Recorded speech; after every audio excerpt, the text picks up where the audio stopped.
അസ്സലാമലൈക്കും അബി. വഅലൈക്കും സലാം അലി കുട്ടി. എന്താണ് അബി ഈ ബദർന്ന് ചോദിച്ച എന്താ?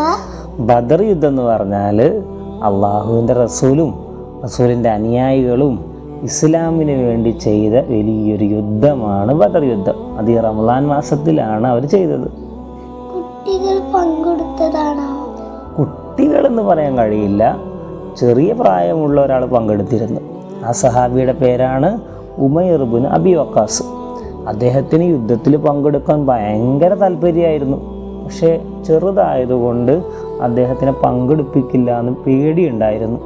അങ്ങനെ ഉമൈർ റളിയല്ലാഹു അൻഹുവും അദ്ദേഹത്തിൻ്റെ ജ്യേഷ്ഠൻ സഅദ് ഇബ്നു അബി വഖാസ് റളിയല്ലാഹു അൻഹുവും പ്രവാചകൻ്റെ അടുക്കിലേക്ക് ചെന്നു. അവസാനം പ്രവാചകൻ ഉമൈർ റളിയല്ലാഹുവിനെ കണ്ടുപിടിച്ചു. നീ കുട്ടിയായതുകൊണ്ട് യുദ്ധത്തിന് വരണ്ടെന്ന് പറഞ്ഞു. ഇത് കേട്ട് ഉമൈർ റളിയല്ലാഹുവിന് ഭയങ്കര വിഷമായി. അദ്ദേഹം ഒരുപാട് കരഞ്ഞു. കരച്ചിലിനൊടുവിൽ പ്രവാചകൻ പറഞ്ഞു, എന്നാൽ കുഴപ്പമില്ല, നീ പോരേന്ന് പറഞ്ഞു. അങ്ങനെ അതിയായ ആഗ്രഹം കൊണ്ട് ഉമൈർ റളിയല്ലാഹു അൻഹു ബദർ യുദ്ധത്തിൽ പങ്കെടുത്തു. പക്ഷേ ബദർ യുദ്ധം ഇങ്ങനെ കൊടുമ്പിരി കൊണ്ട് അവസാനം ഉമൈർ റളിയല്ലാഹു അൻഹു രക്തസാക്ഷിയായി. അങ്ങനെ പടച്ചോനിലേക്ക് ഉമൈർ റളിയല്ലാഹു അൻഹു യാത്രയായി. ആ കുട്ടി അങ്ങനെ ആഗ്രഹിക്കാൻ എന്താ അബി? അതായത് നമ്മൾ ഭൂമിയിൽ ജീവിക്കുമ്പോൾ നമ്മുടെ ഇഷ്ടത്തിനല്ല ജീവിക്കേണ്ടത്. നമ്മൾ അള്ളാഹുവിൻ്റെ ഇഷ്ടത്തിനും അള്ളാഹുവിൻ്റെ പ്രീതിക്കും വേണ്ടിയിട്ടാണ് ജീവിക്കേണ്ടത്.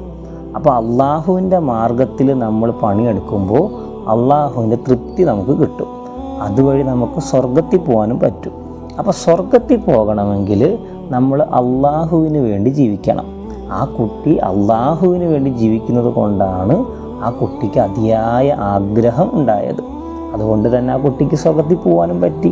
അപ്പോൾ ആലിയ കുട്ടിയും അള്ളാഹുവിന് വേണ്ടി ജീവിക്കണം. ഓക്കെ ആണോ?